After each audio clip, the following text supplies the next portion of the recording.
Aí ele falou, mas se você morreu? Eu digo, olha, quem não morre não vê Deus, eu vou sem arma.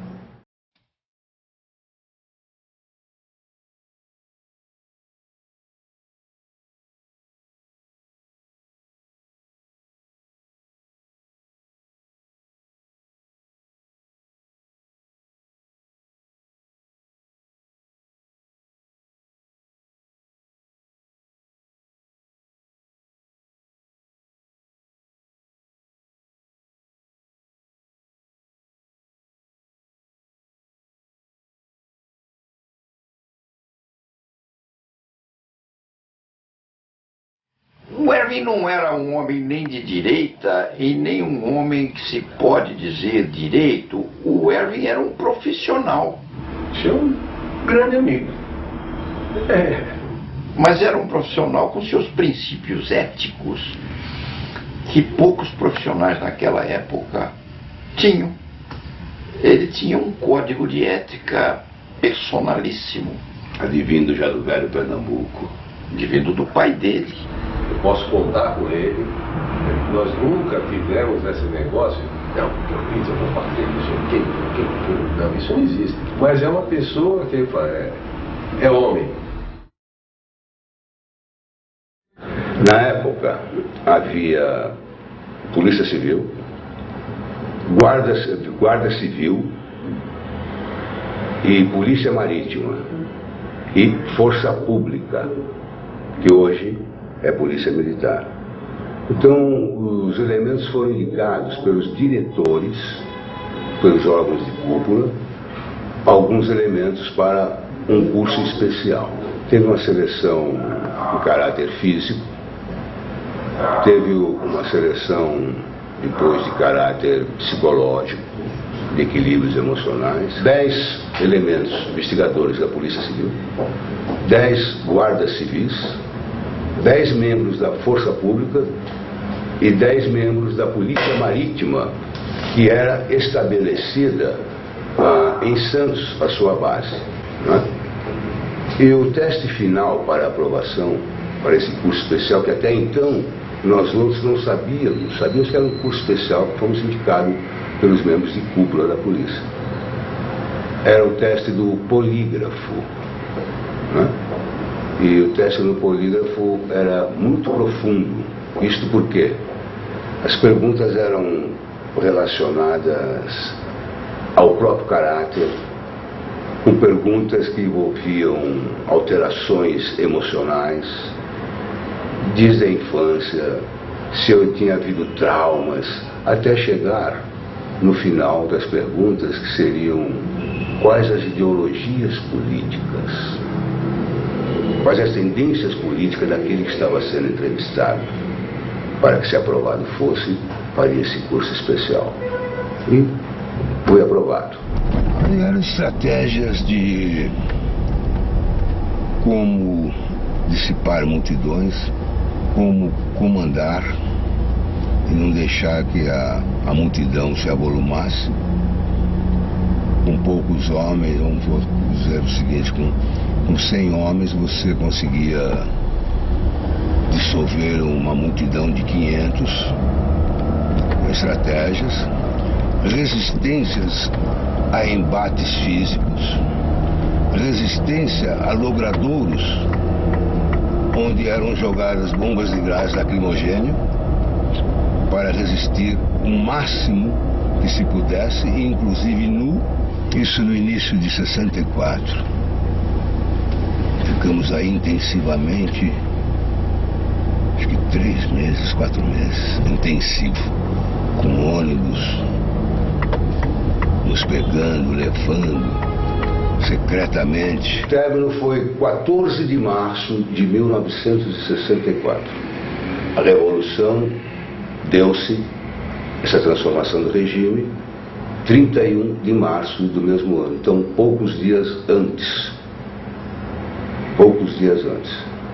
Então, quando mudou o regime, nós já estávamos preparados para identificar elementos, sejam radicais ou não, xiitas do outro lado, porque muitos queriam, talvez nem até a própria mudança em si do regime, mas um regime próprio que eles queriam criar. Nessa época, que foi 64, distou 4 anos para o desmantelamento do Congresso da UNE, que foi em 68, para completar agora 40 anos.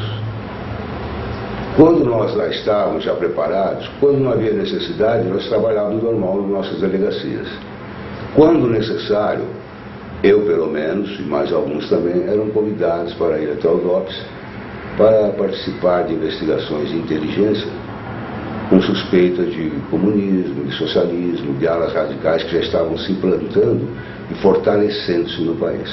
Olhando hoje militarista, sim, bastante vanguardista, de pegar em armas para derrubar a ditadura, que evidentemente que tinha toda uma sustentação moral, né, porque a ditadura tinha rompido a legalidade, tinha rasgado a Constituição, tinha implantado no país um regime autoritário, tinha revogado todas as garantias e direitos individuais, tinha acabado com a autonomia do legislativo, tinha acabado com as prerrogativas da magistratura, tinha acabado com a eleição direta, tinha censura, tinha tortura no país, nós tínhamos toda a legitimidade para lutar, para resistir, inclusive com armas da ditadura. O exemplo deles resistirem durante a época da ditadura e hoje conseguir intervir na vida política do país é o maior exemplo. Depois de ser preso, de passar por perseguições políticas, torturas, e mesmo hoje, em pleno ano 2008, conseguir produzir política que sirva para o povo brasileiro é um grande exemplo para a União Nacional dos Estudantes. Esses dirigentes da UNE vão ser sempre a nossa família desde o congresso de fundação da UNE, que se renova a cada 2 anos com mais estudantes, fazem parte da família UNE e que estão à disposição da luta do povo brasileiro. Mas foi compulsório, me botaram lá e me perguntaram, talvez se falasse, você quer servir na esquerda? Talvez falasse, não, na esquerda tem bagunça, eu vou para a esquerda. Aqui é muita alinhadura. Né? Realmente tem que gostar de ser policial. Tem que nascer para ser policial. E é óbvio, contando com a proteção de Deus, né? Porque são 24 horas por dia que policial civil é policial, que é o cão de fila. Tinha que ir na altura de 6 mil lá na avenida. Não tinha ônibus, não tinha nada. Era um pouco 1 quilômetro para frente, era tudo terra, lembra? Tinha rio, e nós fomos andando. Tudo favelão. E não sei porquê, também me lembro disso, ele estava desarmado. Eu não gostava muito de andar armado, não. Estava desarmado, mas era barra pesada onde a gente ia. Eu peguei um revólver do meu pai, emprestado, e fomos para lá, andando. E no caminho passou um ônibus, mas escrito garagem, estava passando por lá e nós pedimos carona. O cara nem deu bola pra gente. E na época ele estava mexendo com umas coisinhas de... Eu tinha que intimar. Isso foi na volta do ônibus. Tem muita coisa que me falha um pouco, mas você estava levando uma intimação. Isso, aí o rapaz tortou a perna. Ele pegou a caneta, porque não tinha caneta, ele pegou uma parte lindíssima, abriu, deu pro sujeito bêbado na cama lá, pegou e tortou a pena da caneta. Aí já azedou o meio de campo dele mesmo, né? Ele ficou doido. Aí estamos voltando, ele tinha acendido um charuto, mas estava nos cascos por causa da caneta. Aí passou um ônibus e pediu um carona, porque ele vinha na direção que a gente estava. Aí nem deu bola, foi. Ele deu uma jurada no cara, ele jurou. Quando chegou na encruzilhada, o ônibus explodiu, meu amigo. O ônibus explodiu. Ficou todo escuro, saiu fumaça, começou a pegar fogo. O motorista saiu correndo e falou, tá vendo? Não quis dar carona. Olha aí, né? Eu nunca matei ninguém. Simplesmente em trocas de tiro, em revide, por não atenderem a uma voz de prisão, revidando com troca de tiros, à mesma altura, na mesma proporção. Graças a Deus, eu nunca fui baleado, nunca tomei um tiro, nunca tomei uma facada. É mais moço do que eu, mas nós dois viemos lá daquele período de 64. Ele do lado de lá, porque ele exercitava as funções ligadas à polícia, Eu do lado de cá, porque era um advogado criminal, mas nós nos entendemos sempre, e eu sei que Erwin, mesmo exercitando as funções dele de policial, pôde ajudar muita gente a escapar das piores coisas daquele regime. Bem, aquele congresso, em primeiro lugar, lutava pela democracia contra a ditadura. Segundo, lutava pelo direito da UNE existir, ser uma entidade legal.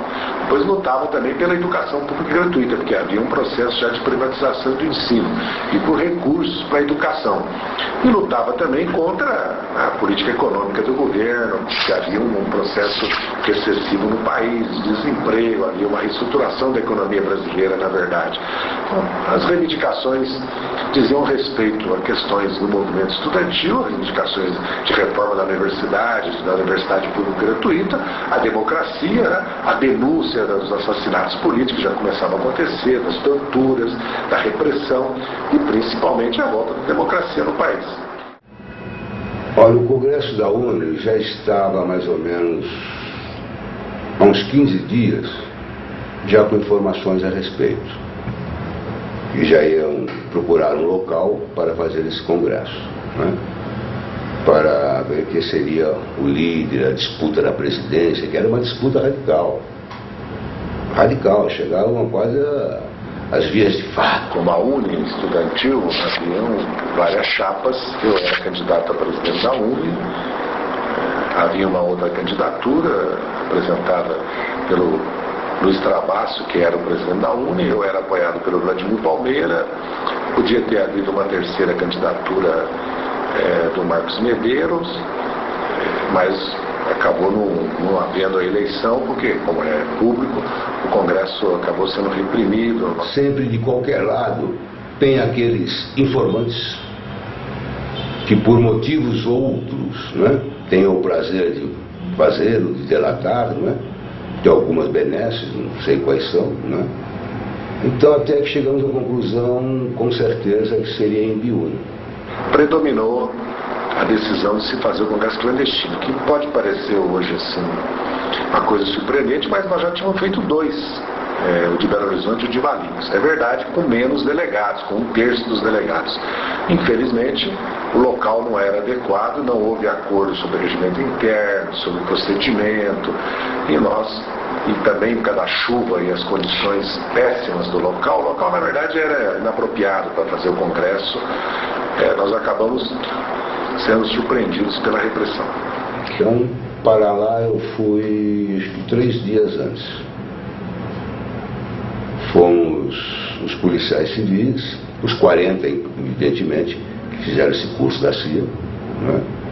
A Força Pública, que o choque da Força Pública, que é o mesmo choque de hoje, o mesmo sigla, choque, e mais a Marítima também foi. E fui para lá uns 3 dias antes. Nós já levantamos que estavam em uma localidade bem distante, né? Num sítio. Aí começamos a caminhar, encontrando várias coisas no caminho, porque imagina 1000 pessoas passando por uma localidade de mato, o que deixa de rastros, né? Então até chegarmos. Quando viram, eu ouvi alguns disparos, mas ninguém ficou ferido com arma de fogo. Eu ouvi alguns disparos. Evidentemente deve ser um fator psicológico dos próprios policiais, né? Para que se rendesse e não resistissem com arma ou coisa que o fosse. Antes de chegar até esse estado da prisão de todos, que eu fui sem arma, desde o DOPS quando eu fui. Deixei inclusive as minhas no DOPS. Quando estavam distribuindo armas, metralhadoras, outras armas para irmos para Ibiúna, eu deixei as minhas. Inclusive o chefe falou, mas você vai sem arma? Eu digo, eu vou porque eu não vou dar tiro em estudantes. Não houve violência, porque numa operação como essa, os policiais, né, procuram de toda maneira evitar que os estudantes fujam, mas nada que fora das circunstâncias de uma operação policial grande como essa para cercar e tentar prender 800 estudantes. Né? E essa rapaziada, que são meus contemporâneos, esses que nós vamos atrás agora, para desfazer o Congresso, eles só tumultuavam a cidade, jogavam rolha, bolinha de gude, para que os cavalos caíssem quando eles faziam passeata. Eles não sabem do meu sentimento em relação a eles, não é? Porque eles não eram radicais, só faziam tumultuar mesmo a cidade, tumultuavam mesmo. Então eu falei, o que eu tenho que fazer? Comigo mesmo, um solilóquio, o que eu tenho que fazer? Eu vou procurar alguma arma aqui no meio do mato, alguma coisa que eu achar, no mínimo, para que eu me defenda, ou de cobra, ou de alguma coisa. Se fugirem 2, 3 e me virem eu sem arma, o que vai acontecer? O pensamento deles é que eu sou radical, também sou o mesmo, né? Aí encontrei primeiro um pedaço de pau mais ou menos assim. Eu sempre gostei muito de arma branca. Falei, por esse pedaço de pau, eu era atleta na época, um bom atleta. Falei, esse aqui já dá bastante trabalho para me defender. E depois fui andando mais um pouco ao passar por uma porteira abandonada, né? Que era fazenda, sítio. Aí encontrei aquele ancinho tradicional de remover grama de jatinho, um cabinho pequeno, que é uma mão realmente com 5 dedos de ferro. Realmente ele estava com uma tábua com prego na ponta, as fotos mostram isso, até ele guardou esse ancinho, né? Aí eu falei, isso é maravilhoso, porque psicologicamente eles vão ficar mais assustados, com certeza, de me verem com esse ancinho, do que quem estiver provavelmente com uma arma. Porque uma arma você pode se desviar, você vai ter que dar o tiro à distância. E o ancinho, ele vai ter que entrar em minhas entranhas. Peguei os líderes e fui. Com um cancinho na mão, já desceu. Aí ele olhou para mim e deu um sorrisinho e falou, você está sem arma? Eu digo, estou sem arma. Ele deu aquele esgar, né? Já desceu, tem um esgar por vezes, né? Eu falei, você está sorrindo porque está pensando que eu estou fazendo o papel de um agente bonzinho, como muitos leigos dizem, tem o bom, o outro faz o papel de ruim. Eu estou fazendo um setor de inteligência para conseguir de você alguma informação. Falei, você está errado. Falei, você está redondamente errado. Aí ele deu mais um sorrisinho. Falei, por isso que eu vim sem arma, cara. Mas se vocês fossem os assaltantes de banco, você pode ter certeza que nós não estaríamos sentados aqui conversando. Alguma coisa mais séria teria acontecido, para um ou para outro, na resistência. Ele deu mais um pequeno esgar, né? Eu falei, então eu vou provar para você que é verdade o que eu estou falando. Ele perguntou-me, como?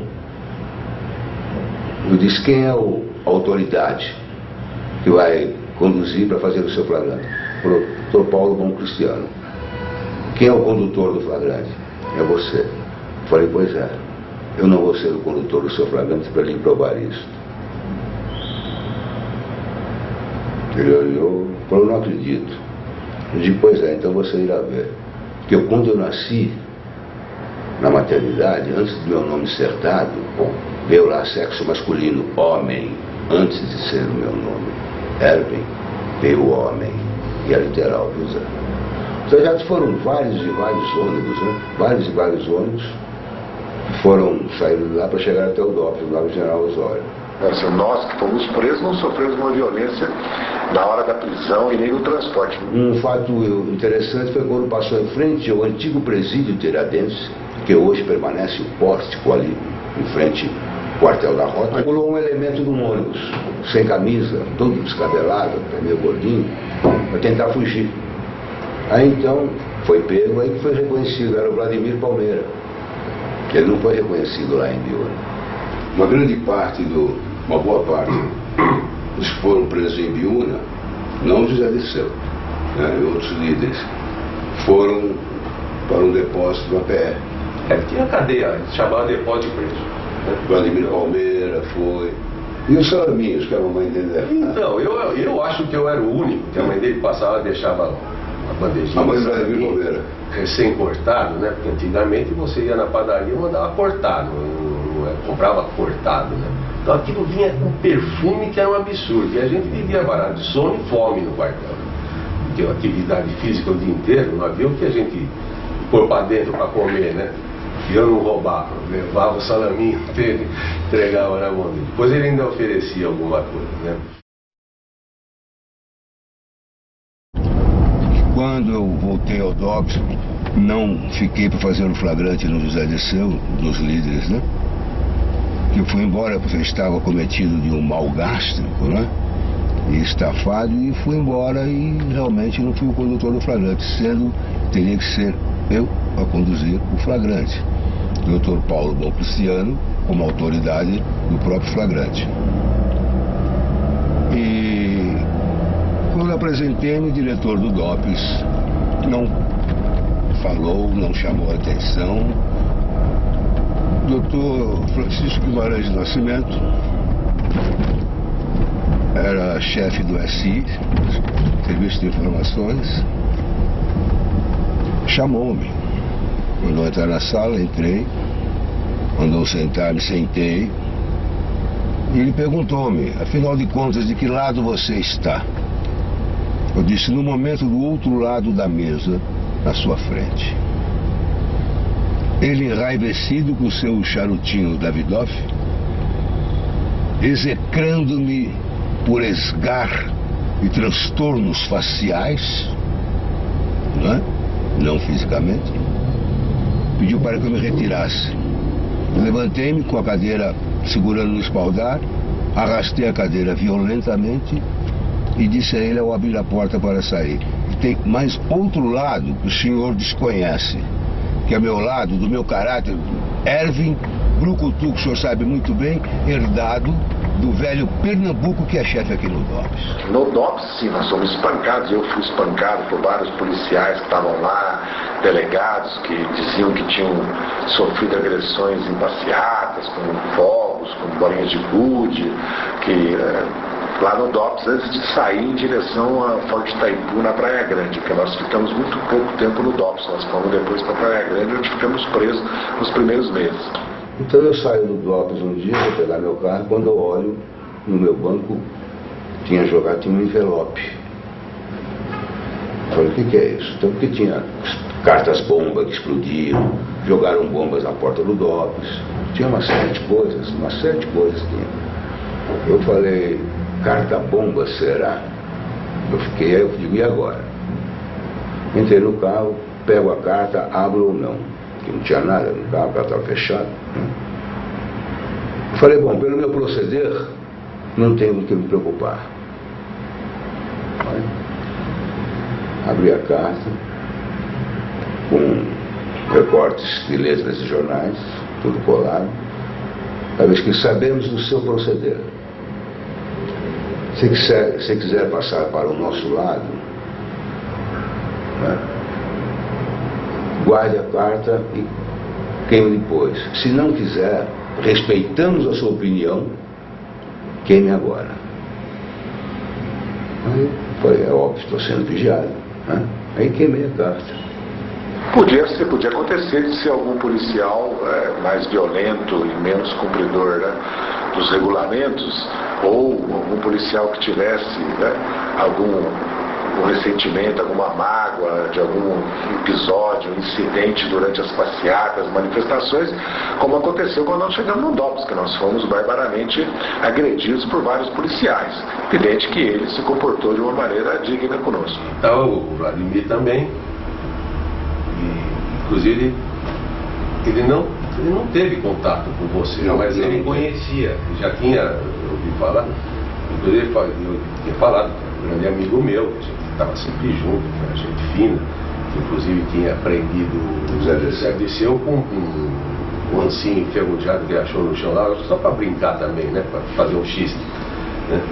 E ele falou, não, se você é amigo dele, pode falar para ele que se mudasse o regime hoje, ele estava beleza, porque eu percebi que era um respeito com a atitude que ele teve com o pessoal, porque pô, estudante, quando eu não for armado, vou dar tiro em estudante, vou bater em estudante, você tá louco, eu bato em bandido, nem bati em bandido, eu vou culpar os bandidos, se ele atirar eu atiro, né, alguma coisa, bater em estudante não, né? Inclusive ele se prejudicou muito com essa postura dele, né? Morreram vários líderes estudantis, Onestino Guimarães, que era nosso presidente, né, que hoje, inclusive, esse ano faz 40 anos da morte do Onestino Guimarães, e uma série de lideranças que deixaram deixaram de ser referência para a geração que veio depois. A vida é um negócio muito engraçado. Você às vezes está do lado de cá e não está, às vezes está do lado de lá e não está, às vezes está no centro e não está nem do lado de lá, nem do lado de cá e nem no centro, porque na medida em que você personalizar a sua consciência, o seu código pessoal é que vai mandar em tudo, em qualquer opção que você tenha. Por isso que por vezes eu digo, mestre, não importa o lado em que se está, e sim o proceder de homem.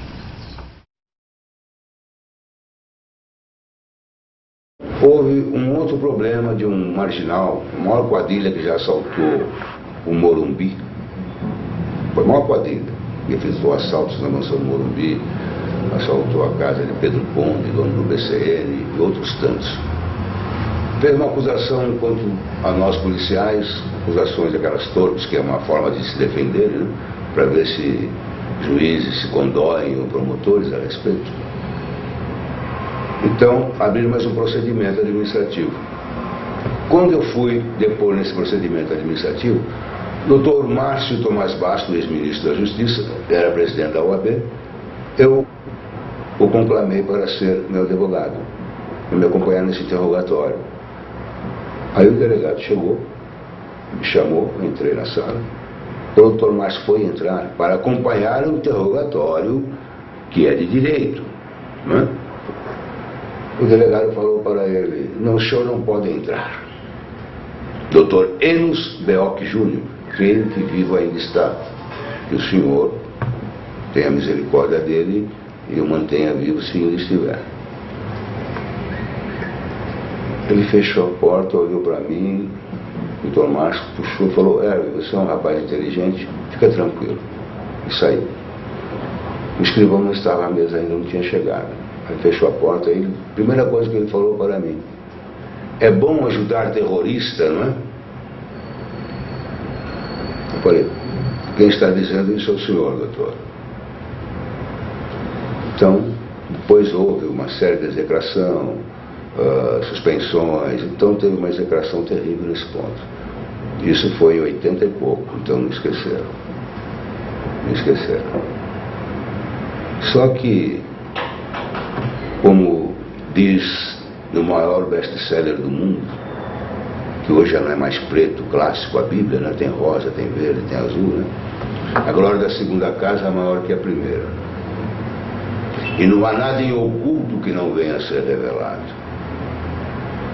Eu digo tudo isso que aprendi, que há 12 anos e meio conheci os evangelhos do Senhor Jesus. Não falo religião, sigo o evangelho, está na Bíblia. Quando fui para a igreja renascer com grande glória, sendo 25 anos pai de santo.